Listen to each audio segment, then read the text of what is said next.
തിരൂരിലെ massage centre കേന്ദ്രീകരിച്ച് നടന്ന ഹണി ട്രാപ്പ് കേസിലെ മുഖ്യപ്രതി സൗദ് ക്രിമിനൽ പശ്ചാത്തലമുള്ളയാളാണെന്ന് പോലീസ് പറഞ്ഞു. പ്രതിക്കെതിരെ 10ഓളം കേസുകൾ നിലവിലുണ്ടെന്നും തിരൂർ CI അനിൽകുമാർ ടി മേപ്പള്ളി പറഞ്ഞു. സംഭവത്തിൽ മസാജ് സെന്റർ ഉടമയായ തിരുവനന്തപുരം സ്വദേശി സൗദ്, ഇവിടെ ജോലി ചെയ്യുന്ന 2 സ്ത്രീകൾ എന്നിവരെയാണ് തിരൂർ പോലീസ് അറസ്റ്റ് ചെയ്തത്. കഴിഞ്ഞ 8-ാം തീയതിയാണ് കേസിനാസ്പദമായ സംഭവം ഉണ്ടായത്. തിരൂരിലെ മസാജ് സെന്ററിലെത്തിയ യുവാവിനെ വിവസ്ത്രനാക്കി ഫോട്ടോ എടുത്ത് പണം തട്ടാനായിരുന്നു സംഘത്തിന്റെ ശ്രമം. ഭീഷണിപ്പെടുത്തി യുവാവിൽ നിന്നും 30,000-ഓളം രൂപയും 1.5 പവന്റെ മാലയും ബൈക്കും പ്രതികൾ കൈക്കലാക്കിയിരുന്നു. യുവാവിന്റെ പരാതിയുടെ അടിസ്ഥാനത്തിൽ പോലീസ് കേസെടുത്ത് അന്വേഷണം ആരംഭിക്കുകയായിരുന്നു. ഇത് തിരൂര് സ്റ്റേഷൻ പരിധിയില് അന്നാര എന്ന് പറഞ്ഞ സ്ഥലത്ത്, അതായത് ഇത്തിരിക്കടവ് എന്ന് പറയും, അവിടെ ഷിഹാബ് തങ്ങൾ ഹോസ്പിറ്റലിനോട് ചേർന്ന് കുറച്ച് മാറിയിട്ടാണ് ഈ ഓറ വെൽനസ് സെന്റർ എന്ന് പറഞ്ഞ സ്ഥാപനമാണ്. അപ്പൊ അവിടെ ഈ കഴിഞ്ഞ 8-ാം തീയതി വൈകിട്ടാണ് ഈ കേസിന് ആസ്പദമായിട്ടുള്ള സംഭവം ഉണ്ടായത്.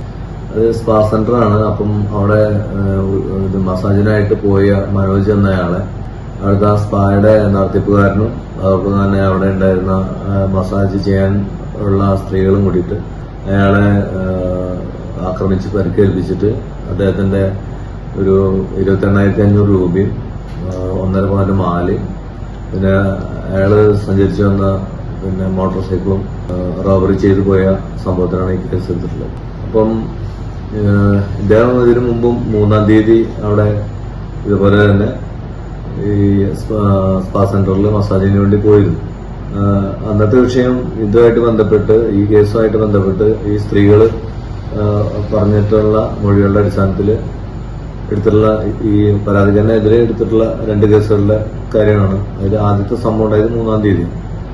അന്ന് ഇദ്ദേഹത്തിനെതിരെയുള്ള ആരോപണം എന്ന് പറഞ്ഞാൽ ഇദ്ദേഹം അവിടെ ഈ സ്പാ സെന്ററിലെ മസാജിന് ഇടെ ഇവരെ മോശമായിട്ട് ഉപദ്രവിക്കുന്ന രീതിയിലേക്ക് ചെന്ന സമയത്ത് പിന്നെ അയാളെ അവിടുന്ന് പുറത്താക്കുകയും അതുമായിട്ട് ബന്ധപ്പെട്ട ഒരു കേസ് അദ്ദേഹത്തിനെതിരെ ഉണ്ട്.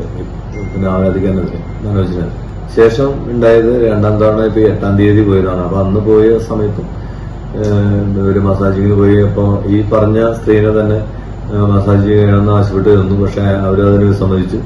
ശേഷം പിന്നെ ഈ കേസിലെ പ്രതിയായിട്ടുള്ള ജയന്തി ആണ് ഈ സംഭവ ദിവസം ഈ വിഷയം ഉണ്ടായത്.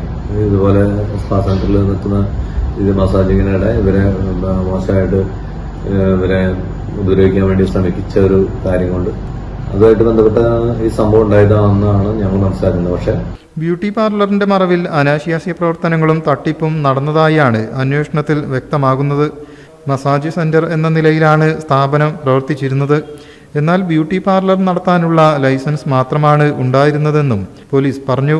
ഇത്തരം സ്ഥാപനങ്ങളിൽ പാലിക്കേണ്ട യാതൊരുവിധ നിയമങ്ങളും ഇവിടെ പാലിച്ചിരുന്നില്ല.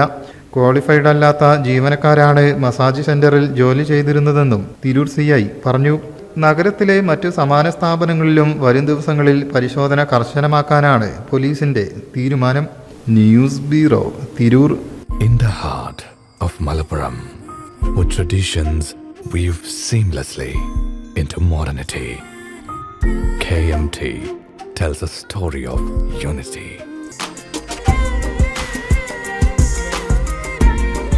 Redefining beauty, transforming generation. KMT Silks, Perinthalmanna and Kottakkal.